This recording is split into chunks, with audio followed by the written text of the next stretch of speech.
మన వాళ్ళందరూ వచ్చినట్టేనా? తమరు నన్ను అడుగుతున్నారా వెంకటేశ్వర స్వామిని అడుగుతున్నారా? అడగండి, అల్లుళ్ళు చెల్లుళ్ళు వస్తున్నారు. కుళ్ళుబో చెల్లుళ్ళు, లొల్లుగాళ్ళు అల్లుళ్ళు. రండి రండి రండి. ఏంటి బాబా ఇంత అర్జెంట్ గా తీసుకొచ్చారు? ఏంటి విషయం? పండగ కూడా ఇంకా టైం ఉన్నట్టుంది. మమ్మల్ని పండక్కి తీసుకొచ్చినట్లేదు, ఏదో పోలీస్ స్టేషన్ తీసుకొచ్చినట్టుంది. ప్యాంట్ కూడా సరిగ్గా వేసుకునే వాళ్ళ. ఆస్తి ఏమైనా పంచుతున్నారా? చెప్తాను గాని పిల్లలందరూ వచ్చారా? అందరం వచ్చినట్టే. మరి అజయ్ గడు వచ్చాడా? అజయ్ గారు వస్తే నేను ఎక్కడ ఉన్నాను అదే వాడి ఇంట్లో ఉంటే నేను ఒప్పుకోను. నేను ఇప్పుడే బయలుదేరతా. ఏయ్, అన్నం రెడీ ఏమో కనుక్కోవే. అజయ్ బాబు మీద ఎందుకండి అంత కోపం? కోపం కాదు, మంట. వాడి తండ్రి ఇంటి పరువును తీసుకెళ్లి బజార్న పెట్టాడు. వాడు దాన్ని తీసుకెళ్లి గంగలో కలిపాడు. వాడు అన్నయ్యని ఎంత బాధ పెట్టాడో మాకు తెలుసు. చెల్లెళ్ళుగా మహేంద్ర నాయుడు బాధను పంచుకుంటున్నారు. ఇప్పుడు బాధను పంచుకోకపోతే రేపు పొద్దున ఆస్తి పంచరేమో అని భయం అండి. అదిగో అజయ్ బాబు వస్తున్నాడు.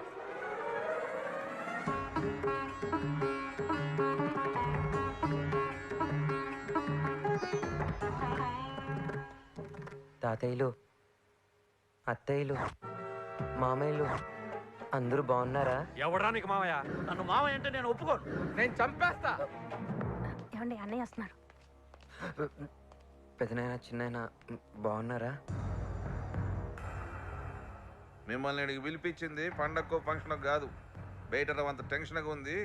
నా మీద పగతో మిమ్మల్ని ఎవరైనా ఏమైనా చేస్తారేమోనని. ఇక్కడే టెన్షన్ గా ఉంటే ఇక్కడికి ఎందుకు తీసుకొచ్చారు? మీకు ఒక్కొక్కరికి సపరేట్ గా బందోబస్తు చేయడం కష్టం. అదే మన ఊళ్ళో అయితే బయట రాడు, అందుకే రప్పించాం. ఎన్ని రోజులు ఉండాలి ఇక్కడ? మేము ఉండమన్నన్ని దినాలు. నీకేమైనా ఇబ్బందా? మీరు భయపడాల్సిన పనిలే. 10 దినాల సెలవులు అనుకోండి. పిల్లకాయలకి సంగతి చెప్పలే. ఇంకో సంగతి, నాకు తెలియకుండా ఎవ్వరు ఊరు దాటి బయటికి వెళ్ళకూడదు. అర్థమైందా?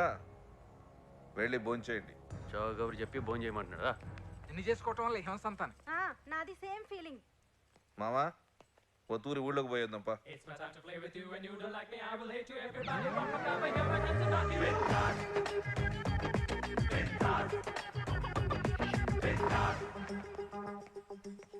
ఓయ్, బుద్ధి లేని పెద్ద మామ ఏంటి నాకు మామ అంటే ఎవడరా నీకు మామ అంటావా? ఇదిగో నాతో పెట్టుకోవద్దు. నేను ఎంత అదోనో నాకే తెలీదు. అరే, నాకు తెలుసు మామ. రేయ్. అది సరే, ఏంటి గుంటూరులో 2 గుంటలు మెయింటైన్ చేస్తున్నావు అంటే ఏంటి మ్యాటర్? ఏంటి నిజమా? రేయ్, ఆయన నువ్వు సరిగ్గా ఊరుకోవే. నచ్చా?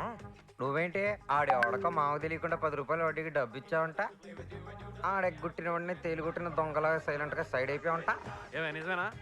ముందు మీరు చెప్పండి, అది నిజమా? కాదు, నువ్వు చెప్పు. నిజమేనా డబ్బులు ఇచ్చింది? ముందు మీరు చెప్పమంటున్నాను, అది నిజమా? వాడు చెప్తున్నాడు గుంటూరు సంగతి, అది నిజమా? నాకంత ఓపిక ఎక్కడుందే? నీతోనే చేస్తున్నాను. ఎంత చెప్పు. నా ఇష్టం, నా సొమ్ము. ఏ మంచి మర్యాద లేని మధ్య మామయ్య. మామ అంటే ఊరుకోవా? ఇదిగో నా సంగతి నీకు తెలియదు. ఓహో. నేను అద్దాలు తీసానంటే మనిషినే కాదు. తీగిపోయినా నువ్వు మనిషివి కాదులే మామ. ఏమే వీడిని నా కళ్ళ ముందు నుంచి వెళ్ళిపోమని చెప్పు. మీకు నోరుందిగా, మీరు చెప్పొచ్చుగా. నీ నోరు పెద్దది కదా. నా నోరు పెద్దదా? మరి పెద్దది కాదు, చిన్నదనుకున్నావా? నీ నోరు పడ. ఏంటే నోరు పడి అంటున్నావేంటి? నీ ఇంటికి వచ్చానా? నీ ఇష్టం వచ్చాడు మాట్లాడుతున్నావు. మా ఇంటికి వచ్చావు కాబట్టి మాట ఏ సిగ్గులేని చిన్న మామ. మామ అంటే చంపేస్తావా? నేను అది వాళ్ళతో మాట్లాడను. పర్వాలేదు, నేను మాట్లాడతాను. ఏయ్, అవునులే కానీ మామ, మీ ఏరియాలో నువ్వు ఎంపీ బామర్దని చెప్పి అందరిని విసిగిస్తూ ఉంటే రాత్రిపూట ముసుకేసుకుంటే ఎవడు కూర్చాడా కోత? ఇంకెవరు మీ ఆవిడే? ఏమే, నిజమా? నాకు ఇదే పనా? ఇదే పని అని తిప్పుతావేంటి? మీరే తిప్పుతున్నారు, నువ్వు చెప్పకుండా ఎలా తెలుస్తుంది? వాడు చెప్తే నమ్మేడువేనా? నిజం కాబట్టి నమ్మాల్సి వచ్చింది. అది సరే కానీ మామ, గిరిజేది మామ. రా, నా కూతురు పేరెత్తామంటే చంపేస్తాను. Okay man, cool man. Hi మర్దల్స్. పోరా ఇడియట్. వస్తున్నా. Trio trio trio trio. ఏ గీత, నీ ముగుడేదే అప్పుడు డెవర్సా? యుఎస్ వెళ్ళాడ్రా దున్నపోతు. ఓ, పని మీద వెళ్ళాడా పారిపోయాడా?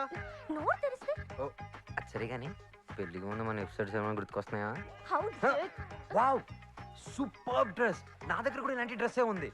కళామందిర్లో కొన్నా. యా. ఎవరితే నన్ను ఇడియట్ అని పిలిచింది? అఫ్ కోర్స్ నేను ఇడియటే కావచ్చు, కానీ ఇడియట్ అంటే ఏ ఇడియట్ ఊరుకోడు. ఊరుకుంటే వాడు పెద్ద ఇడియట్ అవుతాడు. కమాన్ చెప్పండి. నేనేరా ఏం చేస్తావు? నేనేం చేస్తానే, నీకు చేయాల్సినంత దేవుడే చేశాడు. నీకు ఇలాంటి ఫేస్ ఇచ్చి. నీతో మాట్లాడిన ఒకటే, దున్నపోతో మాట్లాడిన ఒకటే. అయ్యో పాపం, నువ్వు దొన్నపోతో మాట్లాడతావా? నువ్వు గేదువా? తమరే నాతో పెట్టుకుంటే పశ్చాత్తాపడతావు. నేను ఆల్రెడీ పశ్చాత్తాపడుతున్నా. ఇంత క్లోజ్ రేంజ్ లో నీ ఫేస్ చూస్తున్నందుకు. ఏయ్, నాతో పెట్టుకోకండి. నాతో పెట్టుకుంటే మీ కంచులకు అంచులు ఊడిపోతాయి, అంచులకి పంచెర్లు పడిపోతాయి. అవునే గిరిజనే. నిన్నిలా కాదురా, ఇంకెలా? భరత్ సింహానాయుడు, అచ్యుత నాయుడు, ఆదికేశవ నాయుడు.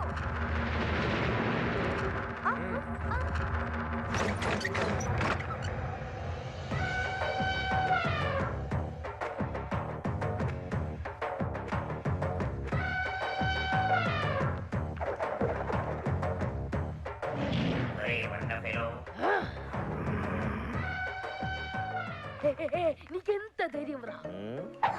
ఆడపిల్లని ఏడిపిస్తావా? ఆడపిల్లలు ఎవరు లేరురా, అందరూ ముదురులే, సరిగా చూస్తావు. నీ అంత చూస్తా. నీ పొట్ట దాటాక నీ బాడీ పార్ట్లే సరిగా చూసుకోలేదు, నువ్వు నా అంతేం చూస్తావు బే. ఏయ్! రాయ్ ఓయ్! రాయ్